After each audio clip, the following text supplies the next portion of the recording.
Welcome. Today, October 27th, marks a pivotal day in history.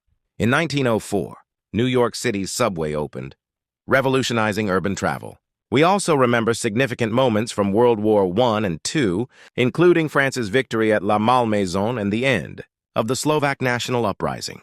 And who could forget 1962, the tense peak of the Cuban Missile Crisis, or 1978, when Sadat and Begin earned the Nobel Peace Prize for their efforts. Thank you for joining us.